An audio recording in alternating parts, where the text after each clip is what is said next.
Om.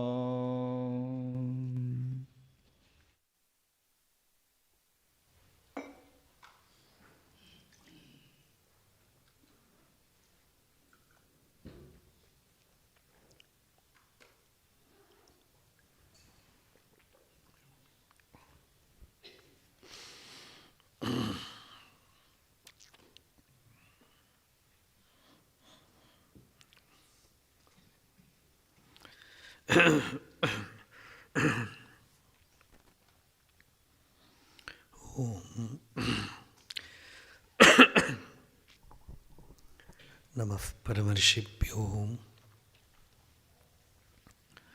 नमः परमर्षिभ्यः हरिः ओम अंतरायतिमिरोपशान्तये शान्तपावनम् अचिन्त्यवैभवं तन्नरं वपुषि कुञ्जरं मुखे मन्महे किमपि तुन्दिलं महः गुरुर्ब्रह्मा गुरुर्विष्णुः गुरुर्देवो महेश्वरः गुरुः साक्षात् परं ब्रह्म तस्मै श्रीगुरवे नमः। ईश्वरो गुरुरात्मेति मूर्तिभेदविभागिने व्योमवद्व्याप्तदेहाय दक्षिणामूर्तये नमः। यस्यान्तन्नादिमध्यं न हि करचरणं नामगोत्रं न सूत्रं नो जातिर्नैव वर्णा न भवति पुरुषो नानपुंसं न च स्त्री नाकारं नो विकारं न हि जनिमरणं नास्ति पुण्यं न पापं तत्त्वं नो तत्त्वमेकं सहजसमरसं सद्गुरुं तं नमामि। सदाशिवसमारम्भां शङ्कराचार्यमध्यमाम् अस्मदाचार्यपर्यन्तां वन्दे गुरुपरम्परां। मौनव्याख्या प्रकटितपरब्रह्मतत्त्वं युवानं वर्षिष्ठान्तेव सदृशिगणैरावृतं ब्रह्मनिष्ठैः आचार्येन्द्रं करकलितचिन्मुद्रमानन्दरूपं स्वात्मा रामं मुदितवदनं दक्षिणामूर्तिमीडे वेदान्तार्थविभासकाय यतये शान्ताय सन्न्यासिने नानावादिनगेन्द्रसङ्घपवये योगीन्द्रवन्द्याय च मोहध्वान्तदिवाकराय भगवत्पादाभितां बिभ्रते तस्मै भाष्यकृते नमोऽस्तु सततं पूर्णाय बोधात्मने। अपारसच्चित्सुखवारिराशेः यस्योर्मिमात्रं भुवनं समस्तं गुहाहितं तं रमणं गभीरं चिन्ताविहीनं हृदि चिन्तयामि। देहं मृण्मयवज्जडात्मकमहं बुद्धिर्न तस्यास्त्यतो नाहं तत्तदभावसुप्तिसमये सिद्धात्मसद्भावतः कोऽहं भावयुतः कुतो वरधिया दृष्ट्वात्मनिष्ठात्मनां सोऽहं स्फूर्तितया अरुणाचलशिवः पूर्णो विभाति स्वयं। शोणप्रभं सोमकलावतंसं पाणिस्फुरत्पञ्चशरेक्षुचापं प्राणप्रियं नौमि पिनाकपाणेः कोणत्रयस्थं कुलदैवतं नहं नमामि यामिनीनाथलेखालङ्कृतकुन्तलां भवानीं भवसन्तापनिर्वापणसुधानदीं चूडोत्तंसितचन्द्रचारुकलिकां चञ्जत्शिखाभास्वरो लीलादग्धविलोलकामशलभश्रेयो दशाग्रे स्फुरन् अन्तःस्फूर्जदपारमोहतिमिरप्राग्भारमुच्चाडयन् चेतःसद्मनियोगिनां विजयते ज्ञानप्रदीपो हरः योऽन्तः प्रविश्य मम वाचम् इमां प्रसुप्तां सञ्जीवयत्यखिलशक्तिधरस्वधाम्नाम् अन्यांशहस्तचरणश्रवणत्वगादीन् प्राणान्नमो भगवते पुरुषाय तुभ्यम्।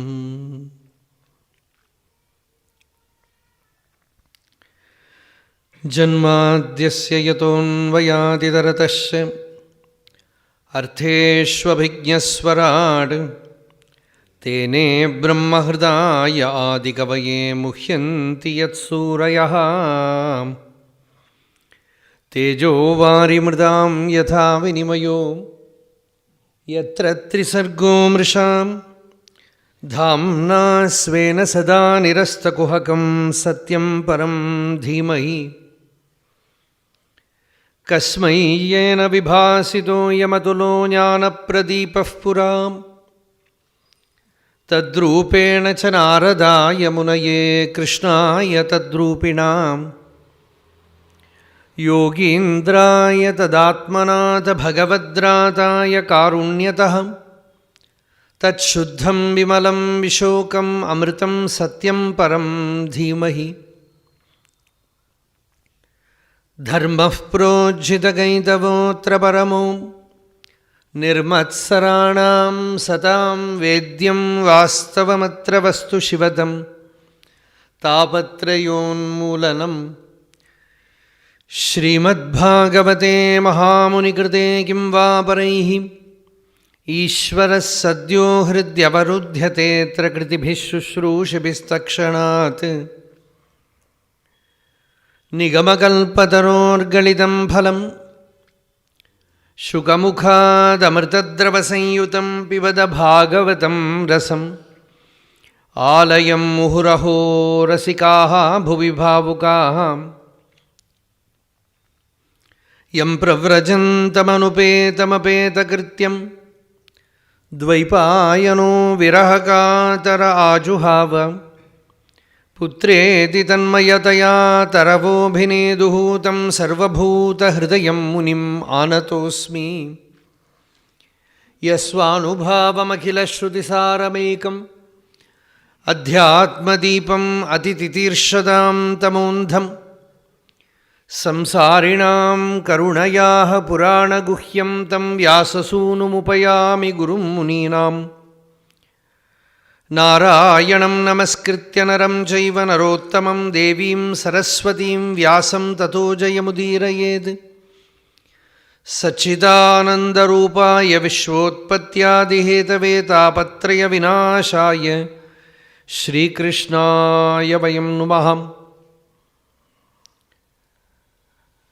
सत्यस्य ते स्वदृश आत्मन आत्मनोऽन्यं वक्तारमीश विबुधेष्वपि नानुचक्षे सर्वे विमोहितधियः तव मायये मे ब्रह्मादयस्तनुभृताः बहिरर्थभावाः तस्माद्भवन्तम् अनवद्यमनन्तपारं सर्वज्ञमीश्वरमकुण्ठविकुण्ठधिष्ण्यं निर्विण्णधीः अहमुहवृजिनाभितप्तो नारायणं नरसखं शरणं प्रपद्ये नारायणं नरसखं शरणं प्रपद्ये।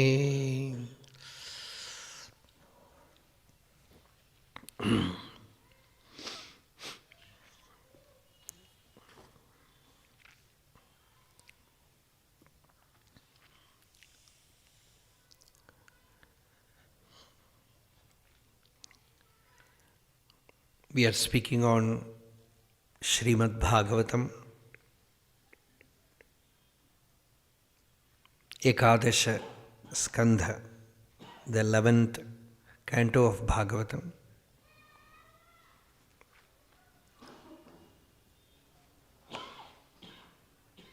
Those 30 chapters, more than that.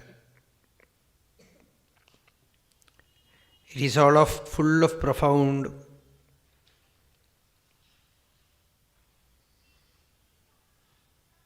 jnanam that we have said again and again. So we cannot make truth that simple, but truth as such is very, very simple. The problem is we are complex.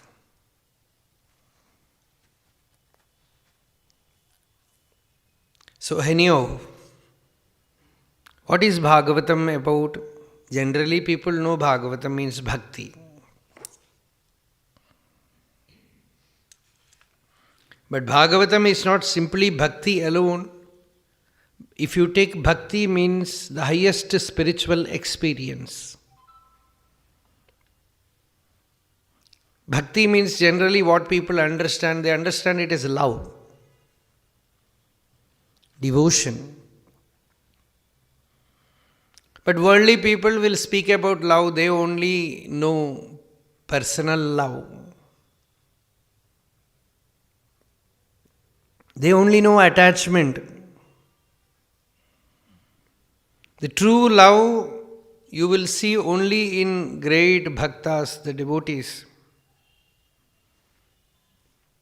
Anyhow, you have to start practicing that pure love to Bhagavan. So when you practice, you begin with what is available, where your mind goes.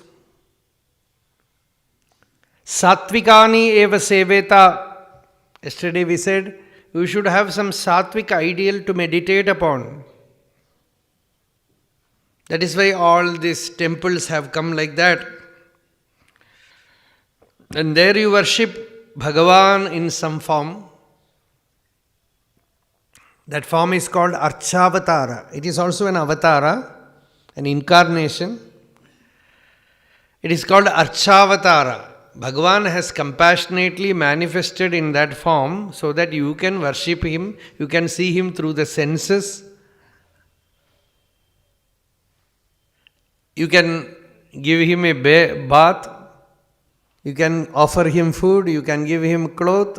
That you cannot do if He is only the Nirguna Brahma. So as you do to people whom you love, like that you have the same bhakti to the Archavatara Murti, the idol which is available before you.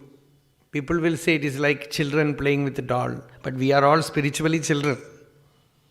We may think we have grown up, but at last we will find the child is still there.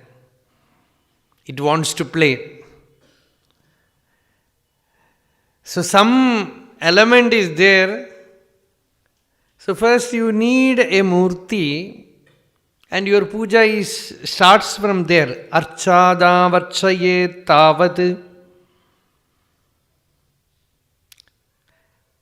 Till you find Bhagavan everywhere, till you find the self everywhere, you can do puja to some form, some idol. You can train your mind to expand in love. So as a beginning, Bhagavata said, the bhakta is able to feel the divine only in some center. When you come to temple, you feel bhakti. When you see a divine form, you feel bhakti. When you see Guru, you feel bhakti. The moment you go away from there, you are a worldly person.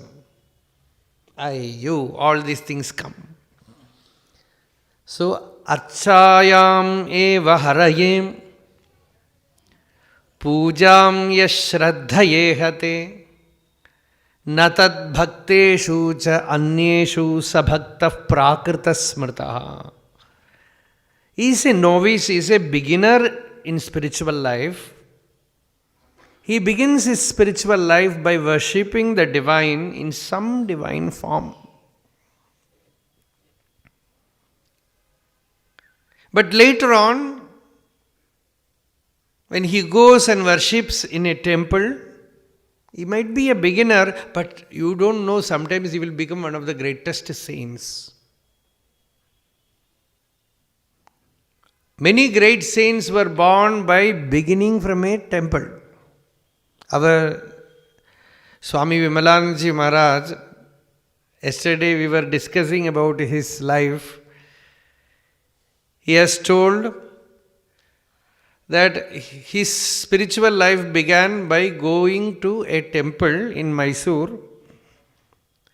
For what? Not for worshipping. He will get puliyodare, some prasad to eat.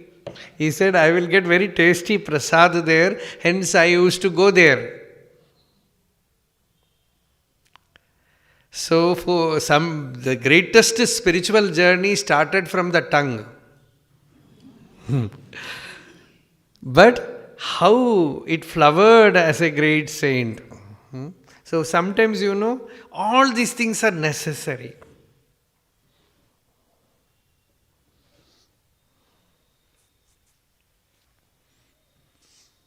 You go to a Mahatma for some other purpose, and that leads you to the highest spiritual experience.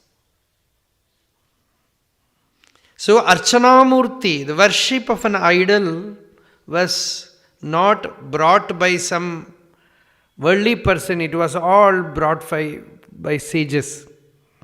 Next, slowly when you go to a temple, you will see devotees there.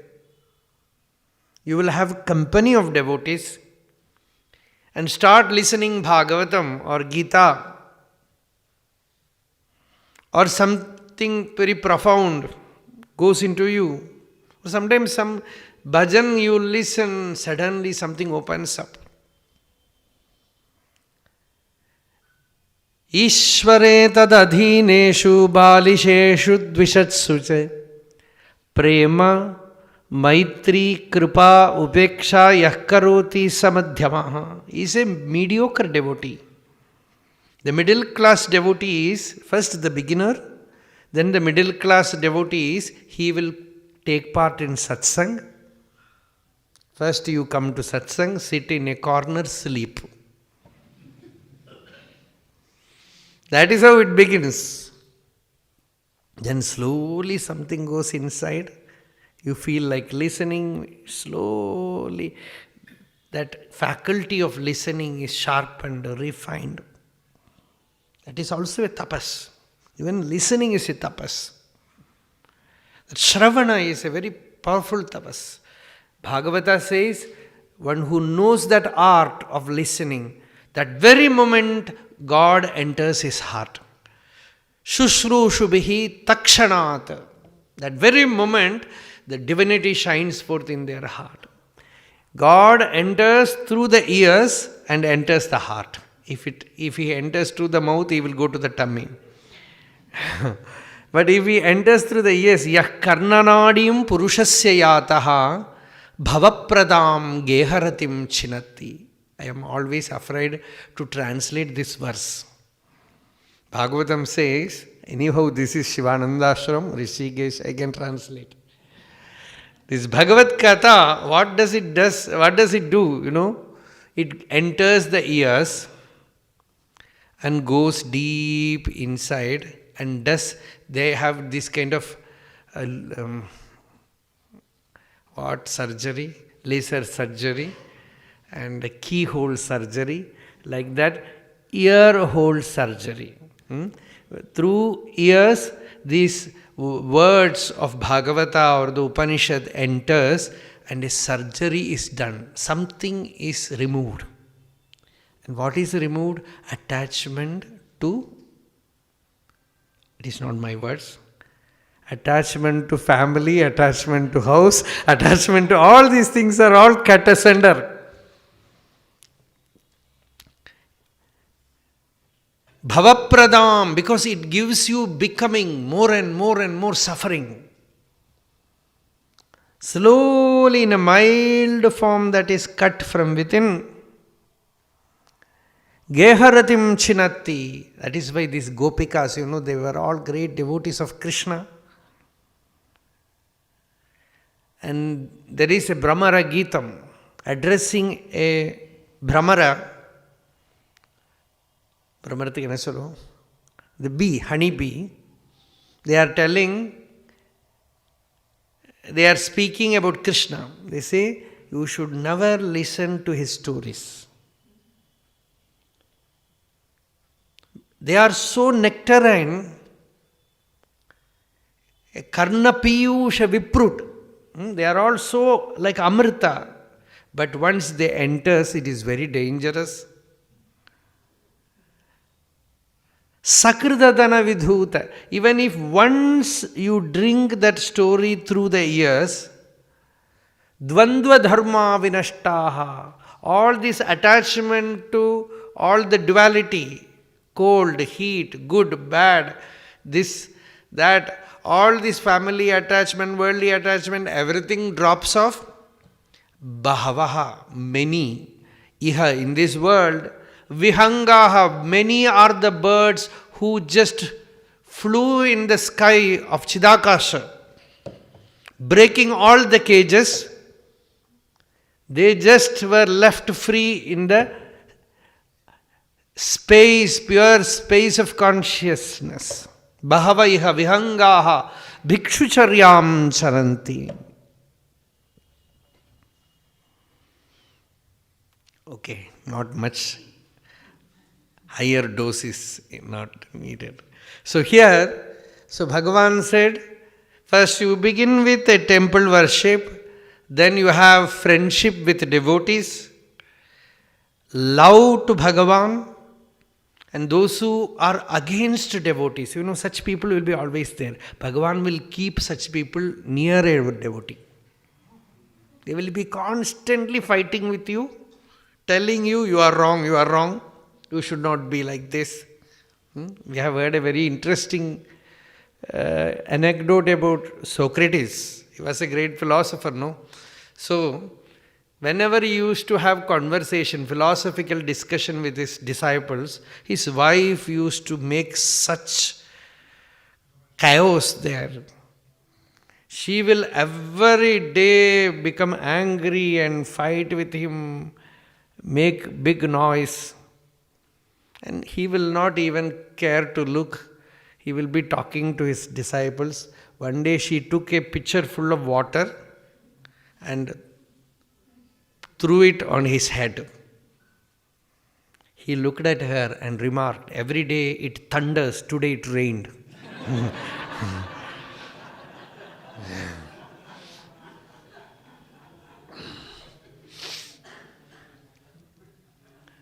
So such people will be there, no? Great devotees. Tyagaraja was a great devotee of Rama. He has chanted so much Ramanama Japa. And from his inner experience of bhakti, actually it is samadhi. From that samadhi, so many kirtanas, so many songs have come out. Recently I was reading an anecdote where one of the South Indian devotee of Ramakrishna mission went to Calcutta, and there he met Master Mahashay, who wrote Ramakrishna's Gospel, Mahendranath Gupta. He said, can you sing some song of some South Indian saint? And this devotee started singing a song, Kirtana.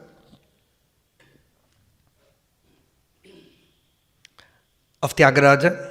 Then he asked, Master Mahashay asked, whose Kirtana is this? He said, this is Tyagaraja Swami's Kirtana. And he wanted the meaning also. Listening to the meaning, Master Mahashay said, oh, he was a Rishi. He was not a normal, ordinary devotee, he was a Rishi. But he lived in his family along with his brother, and his brother used to constantly create trouble for him. The trouble was so much that in one song he is praying to Rama, Rama, why don't you rescue me? You rescued Sugriva from Bali. See, to this extent he goes, because Rama killed Bali to rescue Sugriva. He said, you rescued Sugriva from Bali, I am also a Sugriva. Swamiji will understand the meaning, because Sugriva means one who has a good kanta, one who can sing well. I am also with Sugriva. You rescued Sugriva from Bali. I am also a good singer. Why don't you rescue me? And many songs he speaks to Rama. I don't want a name. I don't want fame. I don't want money. Nidhi sala sukuma. Ramuni sannidhi seva sukuma. Nija mukha balku. Mamata bandhana yuta narastuti sukama. I am not after name or fame. I want only you. I don't want worldly people to enjoy my song. I want you to enjoy my song. Rasika Shiromani Dasharathe. When the king called Tyagaraja to his court to sing, Tyagaraja refused. He did not go there. After a few days, one sannyasi from Kashi walked all the way to Tamil Nadu and went to Tyagaraja's village and said, I had a vision of Rama, and Rama told me to come and see you and listen to your song. So, Tyagaraja Swami sings in this song, he says, I am really flattered. It is not that I don't want flattery, but I want flattery from devotees. And it is your rasikatva that I want, O Rasika Shiromani Dasharate Ashatira Dura Desham. You made Tyagaraja well known everywhere. You told one of your devotees to come and see me and listen to my song. He was really overwhelmed by devotion to see that sannyasi there. All that songs Tyagaraja has written, his brother was also a cause. He was creating trouble, he was creating pain. See, spiritual life, there will be an element very near you, giving you pain constantly. Narayana Bhattadri in his Narayaniyam says, my brother is constantly telling that I am a sinner, I am a useless Brahmin. Papoyam Krishna Rameti Abhilabhati Nijam Guhitum Dusharitram. Oh Krishna, why don't you give me peace of mind? Somebody will be there so that your bhakti will blaze forth, your spiritual experience will blaze forth. But when you experience this pain, it is certainly a pain. That element is very much needed to make your spiritual life efficacious, fruitful. That element will be there. You cannot do anything because it is posted by Bhagavan. Kabir says, in one of his dohe, he says, stay very near people who will insult you. They will remove all your ego. You don't need to do self-enquiry. Just listen to them. Your ego will go.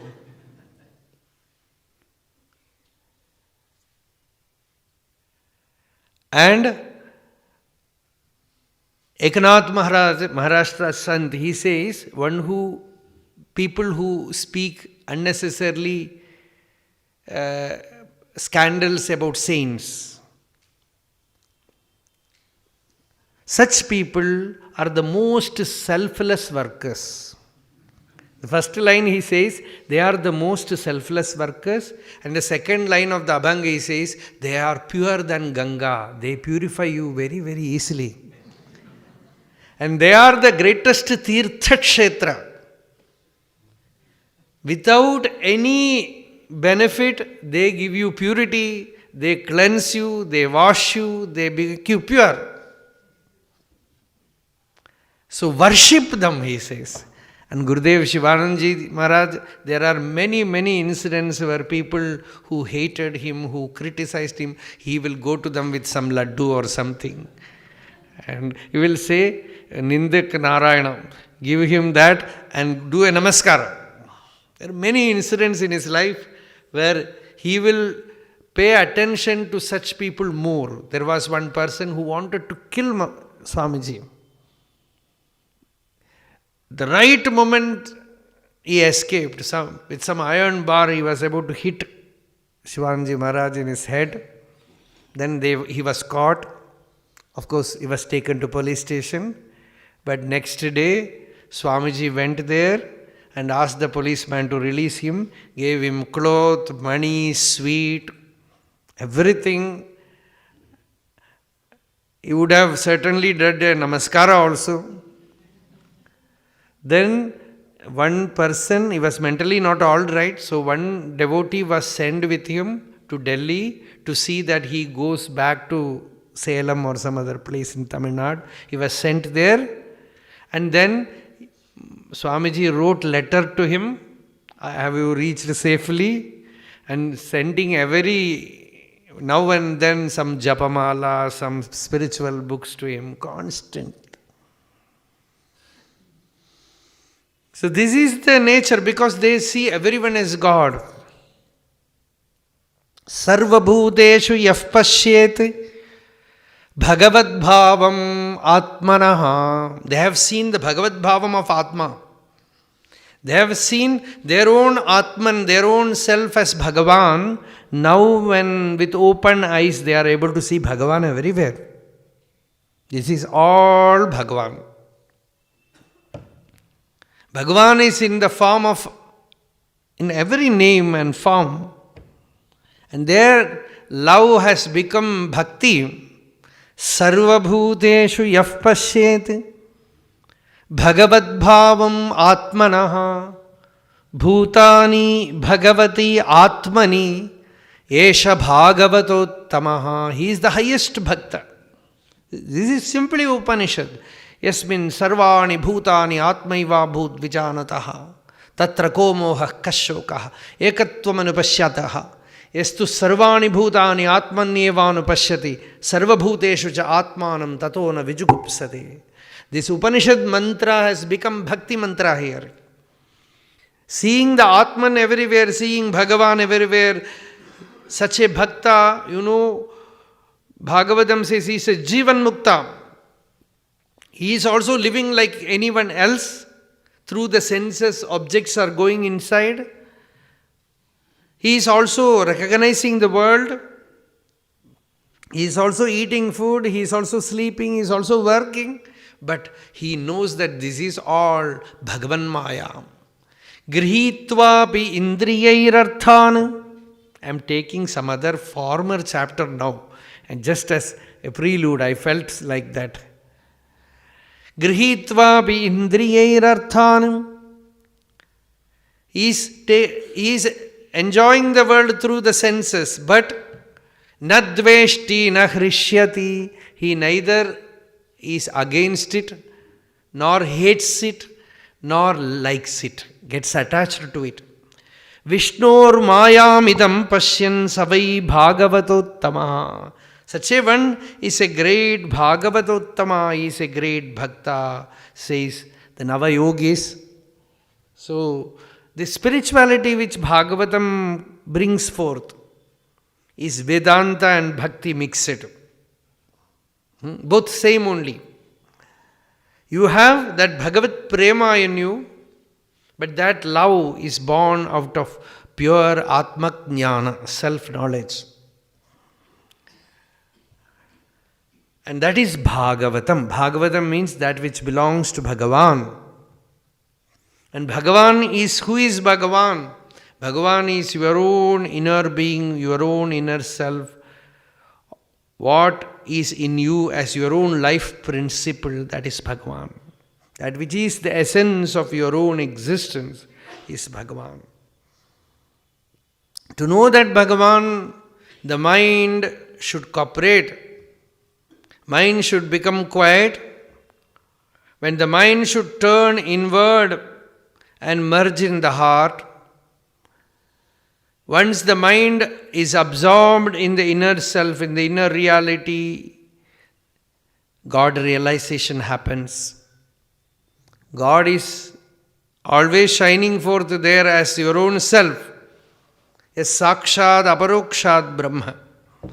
It's always shining forth. But the recognition has to come. For that, you need a Acharya. Bhagavan Krishna says, you go to him, worship him, serve him, and at the opportune moment take the Upadesha from him, then you will attain it. From a lamp only you can light another lamp. From a flame only you can tame another flame. You cannot take light from the photo of a lamp. You need a real lamp. Like that, you need a person who has experienced it. And from him, you get the Chit Shakti. The Chit Shakti comes. That is why devotees were rushing to Gurudev or Swami Chidanandaji Maharaj. I am seeing this. Many devotees were here 2 days back from Orissa. And Swamiji Maharaj was telling, they know only Orissa language, Odissi language. They cannot even understand Hindi, cannot speak English. But why they came? They have seen Chidanandaji Maharaj there and they were all inspired. You can see Bhagavan only like that. You see Bhagavan in some saint and that inspiration goes inside. And they have come all the way from Orissa here. And Swamiji was keeping them sitting around and chanting Om Namah Shivaya, Om Namo Narayanaya, some Nama Sankirtanam. Very simple village people. They have come here, they cannot understand Jnanam or Yogam. They might understand, but they, through experience, not through academics. This is how spiritual truth has spread out in Bharata, in India. That is why saints were traveling from village to village, so that some people will get lit by their presence. So, now we are coming back to our subject, hamsa upakyana. Hamsa means swan.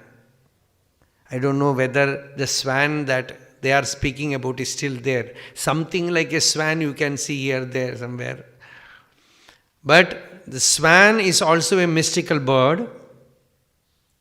There are many stories of swan in Mahabharata, in Puranas, where one swan will go from one king to one prince to another princess with a love letter.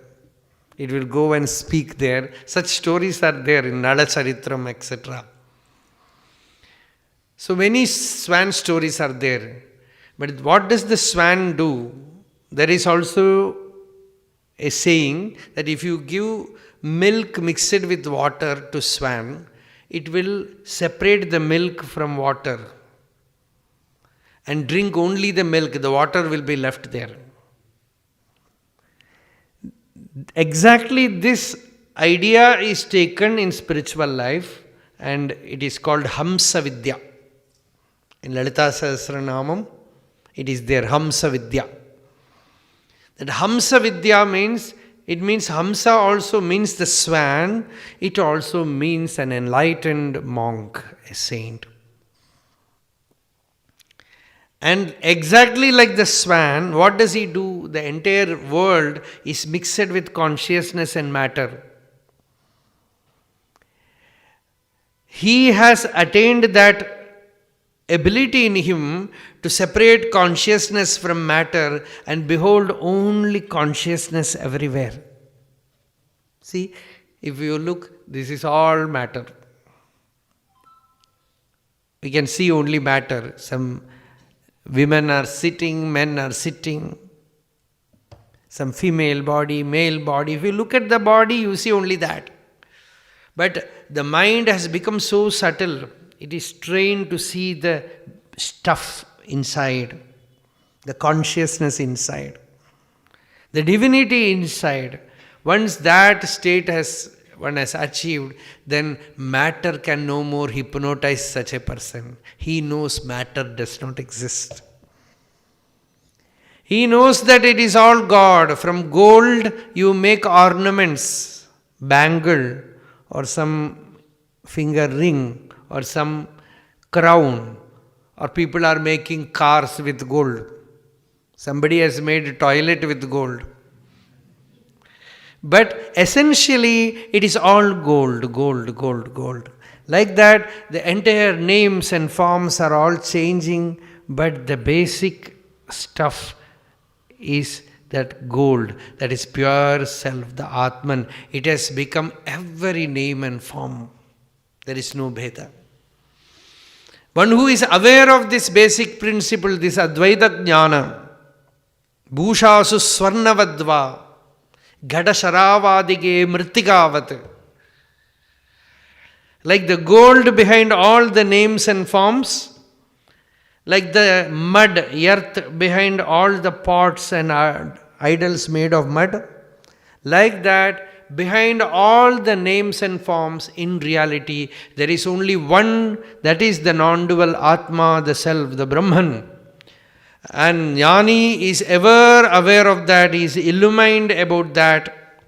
His awareness never leaves him. This is the highest attainment, this is real yoga. Then with open mind, he is in samadhi. This is what we said as the highest bhakta. Sarva bhuteshu yaf pashyed bhagavat bhava. He looks at every person, he is seeing everyone as Bhagavan. When Gurudev was there was another great saint also in Kerala, Kanyangad, Swami Ramdas. He is also very well known. All of you might be aware of him. And Anandashram and Sivananda Ashram are very mutually very friendly. And Chidanji Maharaj every year used to visit Anandashram. And he was very close with Sachidanji, Mataji there, Krishnabai Mataji. And Swami Ramdas, when he was moving about as a Parivrajaka, a very beautiful book, In Quest of God, chanting Ramanam, moving from one place to another, no money, nothing is kept in hand, just moving about like a leaf in wind. And once he was camping in a house of a very rich person but a devotee, Uma Maheshwar Rao. And he had a outhouse. In that outhouse, guest house, Swami was staying, chanting Ramanama, sitting, they will bring food, everything. And one day night, the doors were all open. So very hefty body, a dark person entered the room. He had a knife in his hand. And he looked terrifying. He asked Swami Ramdas, you know who I am? Swamiji was in Samadhi. He said, you are Ram. He said, you are Rama. Then the person said, who is Rama? He said, you are God, Ishvara. Then he felt this person is mad. He said, don't make noise, I am going to take everything in this room. Why should I make noise? Everything belongs to you. He collected almost all the articles in that room, valuables in that room, and he said, I want a cloth to tie these things. Swami Ramdas gave his veshti. His cloth was given. And he helped him to collect all those things, put it in the cloth. And you remember, it is not his house. some devotee's house he was staying. And he was in such a state that he helped that thief to steal everything and took every object in that room, put it in his own cloth and very well packed it and gave it and stood like this. And he went away, the room was clean. Next day morning that person came, the house owner came, the room was clean, Swami was also clean. No dress, nothing, naked. Because he had a loin cloth, with that only it was tied. So Swami was also clean, the room was clean, Nothing is there. That person understood. He asked, what happened, Swamiji? With so much ecstasy. He was in almost samadhi. He said, Rama came and took away everything. See, such spirituality is not practical in the world, no? But impractical. A real saint is impractical. Nayasya svaha parayiti vitteshu atmanivabhidam sarvabhuta samashantaha savai bhagavatottamaha. He is the highest devotee who has no feeling of this is mine, neither he thinks it is somebody's, because everything belongs to Bhagavan. Nayasya svaha parayiti vitteshu, neither in the wealth nor in his own body he considers so. Sarvabhuta samashantaha, he is same towards all. This samadarshitva is the greatest attainment. He neither praises nor criticizes. The Avadhuta Dattatreya says, na nindami, na cha staumi, swabhava vishamam janam. Sarvesham shreya ashase utaikatmyam mahatmani. Says, the same self is there in everyone, hence I will neither criticize nor will I praise, because all are me, all are my own self. Whom to criticize, whom to praise, I see the same self everywhere. So this is the state of a mukta purusha, a jivan mukta. In such a state there is no ego. Ahamiti anyatha buddhihi pramatthasya yatha hridi. Only for the ignorant one who has slipped from that understanding. For him, I, the feeling I is so strong, and you, he, everything follows. Utsarpati rajo ghoram. This ghora rajas comes to him. And then we will always feel that we should not give up, we should fight, we should assert. All these things will come. This is Rajoguna. When the mind is in the Rajoguna, the mind will not stay calm, it will be restless. There will not be any real true rest for such a person. True rest can happen only in the self, in the Atman. When one finds that kind of rest in his real nature, he is a yogi. And such yoga I taught to my disciples Sanaka, Sanandana, Sanatana and Sanat Kumara, says Bhagavan. And Krishna is telling Uddhava, but now Krishna is not identifying with Vasudeva's son. He is now identifying with the Paramatma, the Supreme Being. He says, I have taught this long back to the Brahma Kumaras. Then Uddhava asked, when did this happen? Then Bhagavan said, Evam Prishto Mahadevaha. See, here Krishna is addressed as Mahadeva. Evam Prishto Mahadevaha Swayambhuhu Bhuta Bhavanaha. No, here Vishnu himself is, Brahma is addressed as Mahadeva. As Sanakadis are asking Brahma, he is a great God. So they are asking, how can we be peaceful? Because all the sensory objects, they enter through the senses, enter the mind and create trouble. The mind also goes through the senses, enter the sensory field and collect things. This phenomenon is not done by us. It is natural. It is prakriti. It is nature. Guneshu avishate chetaha. The mind enters the gunas. Gunaha chetasi cha prabhu. Gunas enter the mind also.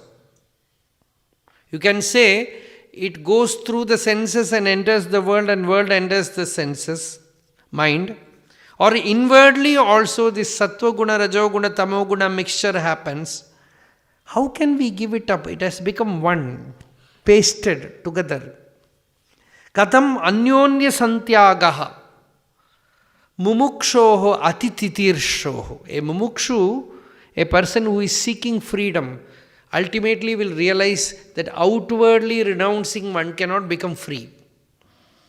First step, of course, you can do outward renunciation, because then only you will see that the objects and individuals and emotions that you have given up outwardly, they are all actually staying in you. They are not anywhere else, because you are yourself the world. In you, in subtle form, all these things are there. How are you going to be free of them? This is a great question that a person who has renounced will ask. For a worldly person, renunciation will look like an easy solution, outward renunciation. It just becomes sannyasi or free. Renounce house, wife, wealth, everything, then you become sannyasi, you are free. Then he realizes that everything is lodged in his mind. Not so easy. That is why they say, true renunciation happens only by Bhagavan's grace, Kripa. So actually, the Sanakadis are asking how to renounce completely. Because the world is there, but world is not simply there. I sleep, dream, all world comes.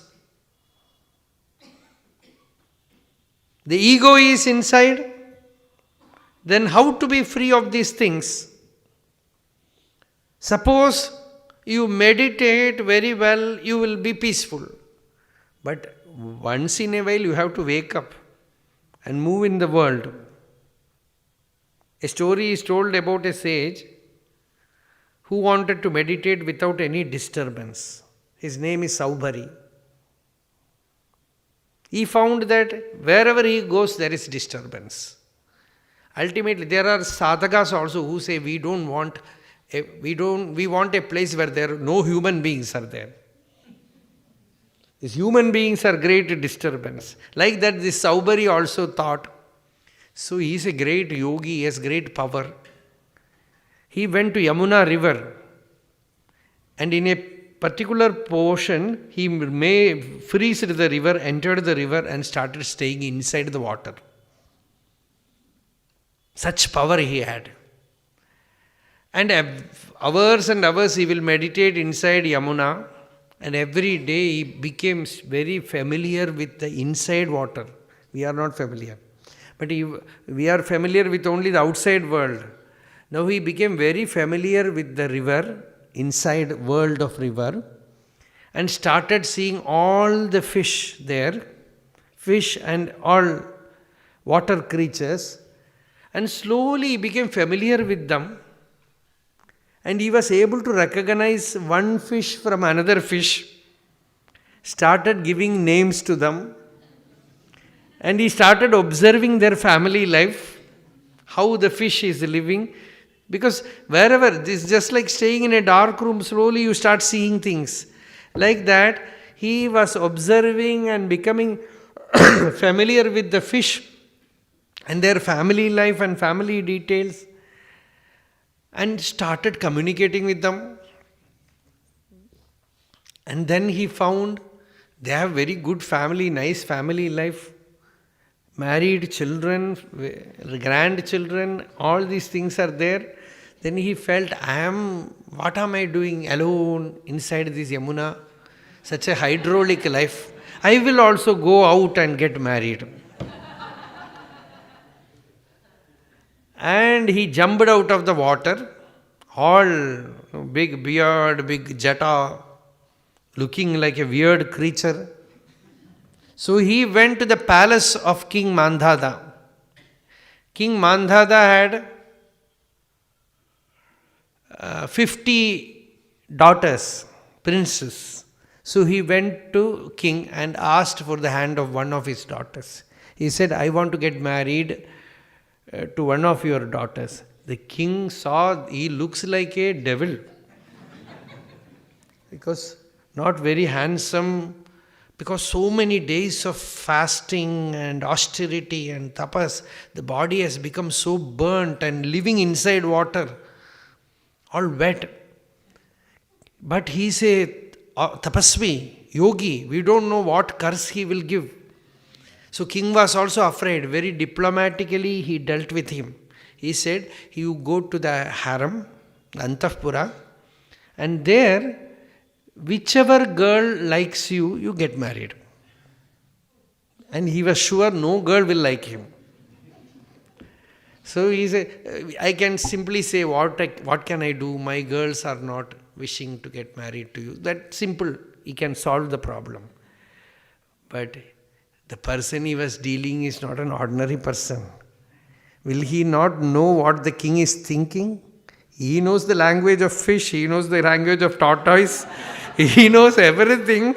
So he said, oh, you are thinking like that. Within few minutes he became very handsome. And he went to the harem. There was a fight amongst the princes. I will get married to him. And at last he ended up marrying all the 50. And 10 children in each became a big samsara.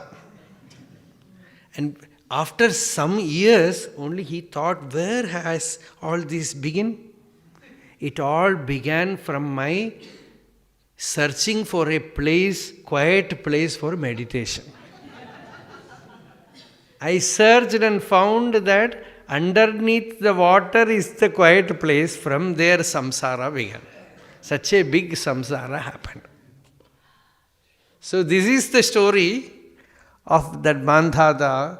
So this story is being told in Bhagavatam so that don't make that mistake. Wherever you are, you can be free. Meditation is something which has to happen within. And certainly, even if you outwardly give up things, outwardly give up individuals, outwardly give up places, you stay inside a cave, the mind can create a world of its own.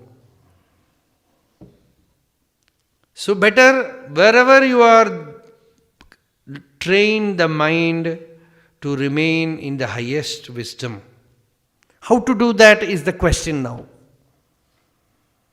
And when this question was asked, Brahmaji, Pitamaha,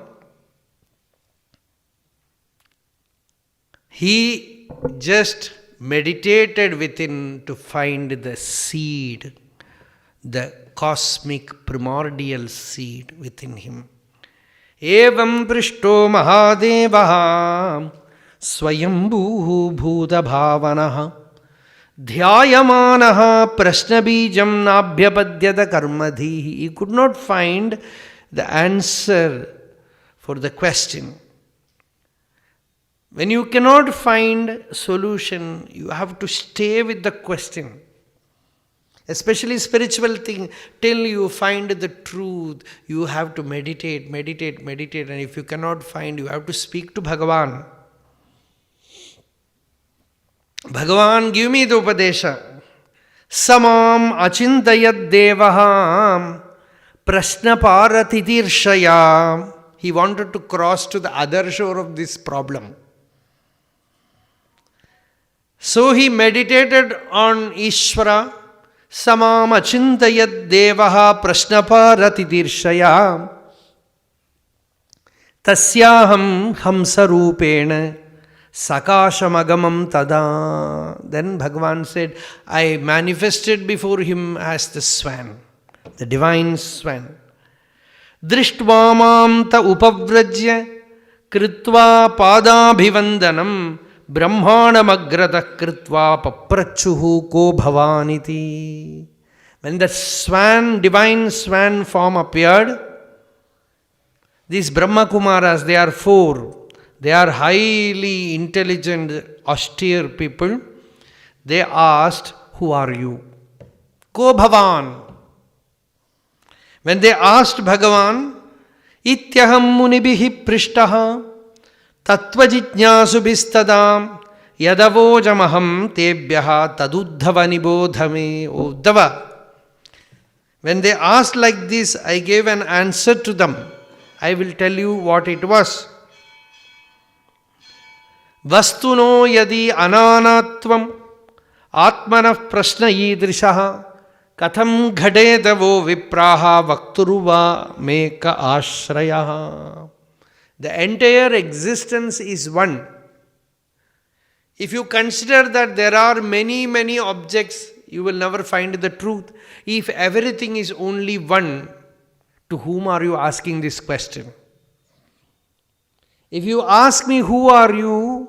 I am what you are. There is no difference between you and me. To whom are you asking this question? And to whom is this question arising inside? Who is the questioner?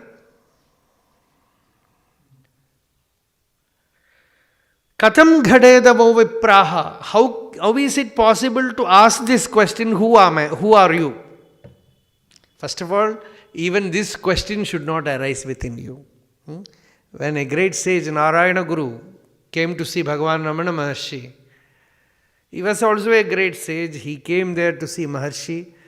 Maharshi never asked him any question. He did not ask, where are you coming from? What is your name? What is your caste, religion? Nothing. And just kept quiet. The only thing that he asked is, can we take food? Only that much. Nothing else. Seeing that highest Brahmanishta, Narayana Guru wrote 5 verses, Nirvriti Panchakam. In those verses he says, a person who never asks, where are you coming from? What is your name? Because from every conversational details, something will come up and create Maya. Words, if you ask, what is your country? I am coming from this country, and regarding that country, some opinion, some words, something. And the mind starts thinking about details. So no question, what is your name? No question, where are you coming from? No question, what is your caste? Ko jatihi, ko nama deshaha, ka jatihi, pravrittihi ka, kiyadvayaha, ityadi vadoparatihi, yasya tasyaiva nirvrtihi.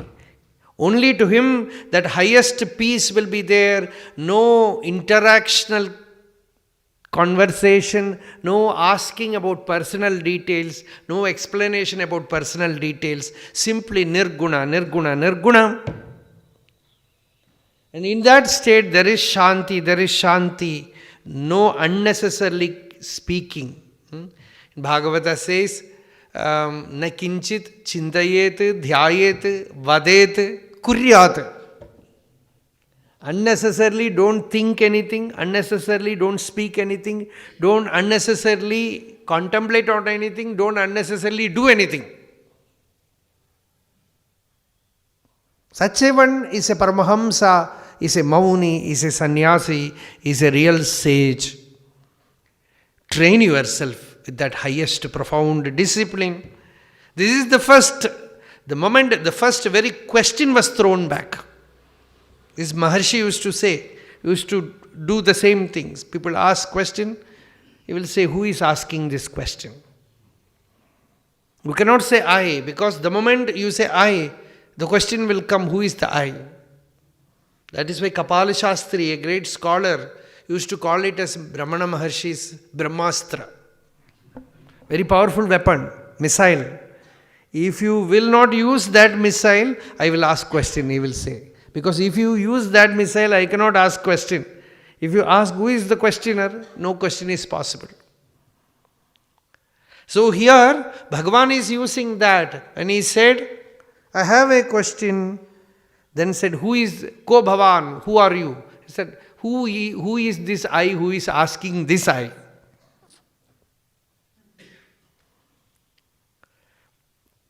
If you say about body, my body is made of 5 elements, your body is also made of 5 elements, it's all both same.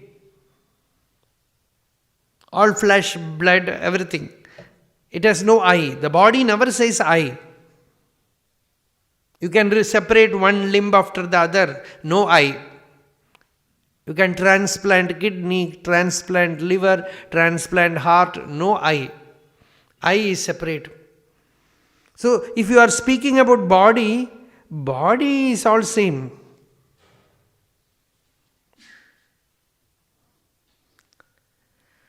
Ko bhavan iti vah prashna. Then also if you ask ko bhavan, no right answer is possible. Now I will tell you what you should do. Manasa vachasa drishtya grihyate anyai rapindriyaihi ahameva namattaha anyad iti buddhyadvam anjasa. This is the teaching now. This is the crux. This is the essence. The highest Advaita. We will expand it on the next discourse.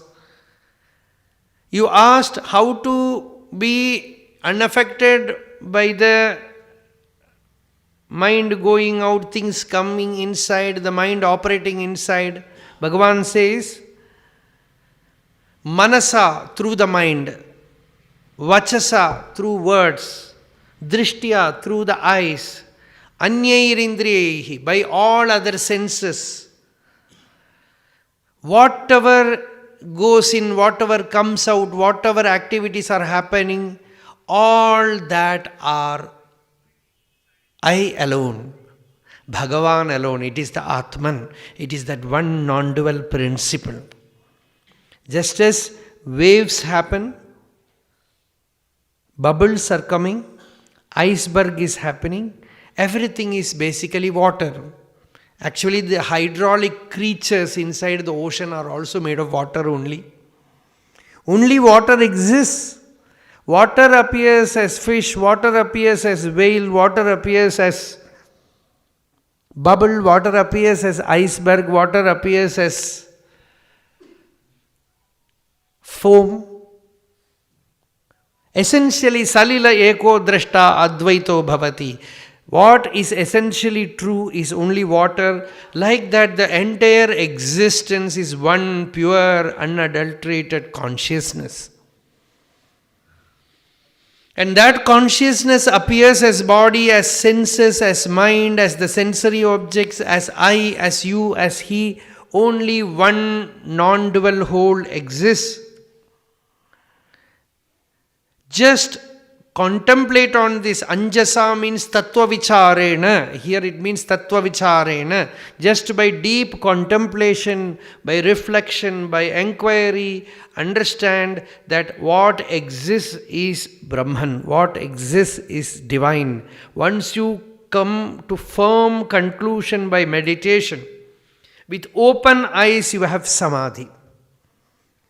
With open senses you have samadhi, your nirvana can never be disturbed by anything. Nothing can invade your nirvana. Even devas cannot obstruct you because they are also Atman. Nothing exists. This is the highest wisdom. Guneshu avishate chetaha. As you said, the gunas, the objects enter the mind. Gunaha chetasi cha prajaha. The inner moods also disturb the mind. Jivasya deha upayam. These are all, both look like two entities. They are only one.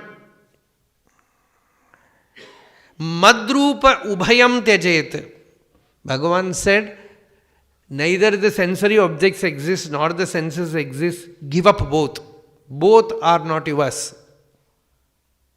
The inner one is ever free.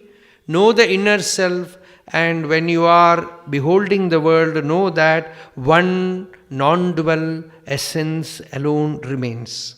We will continue this topic tomorrow. Hare Rama, Rama Rama, Hare Hare. Hare Krishna, Krishna Krishna, Hare Hare. Hare Rama, Rama Rama, Hare Hare. Hare Krishna, Krishna Krishna, Hare Hare. Yato mamatma bhavasittumevam tato na vachim mama kinchitasti yathataveshtam kurumam tathaiva tvam atmanatham ramanam bhaja.